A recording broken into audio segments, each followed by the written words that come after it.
উজ্জয়িনী ঘুরতে ঘুরতে দুপুরবেলায় আমরা কি খেয়েছিলাম চলো তোমাদের সাথে সেটাই শেয়ার করা যাক। প্রথমেই আমরা টিকিট কেটে নিয়েছিলাম দুজনের 400 টাকা। প্রথমেই দিয়েছিল চোঙাকৃতি পাঁপড় এবং একটা মিষ্টি।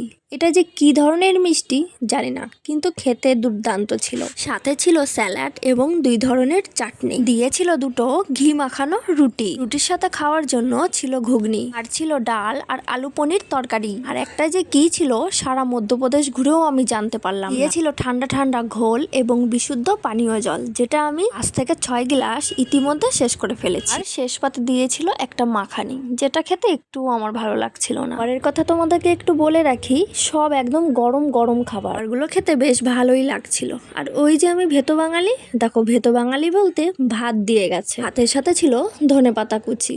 এখানে খাবার তুমি যত ইচ্ছা খুশি নিতে পারো, কিন্তু নষ্ট করলে চলবে না। আর একটা কথা বলে রাখি, এখানে যে গরু পালন করা হয় সেই গরুর দুধ থেকে পনির এবং ঘোল তৈরি হয়, যা খেতে এক কথায় দুর্দান্ত। আজকে এখন প্রসাদ খেলাম। প্রসাদের পয়সা নিয়েছে কত? আচ্ছা, থালির দাম 100।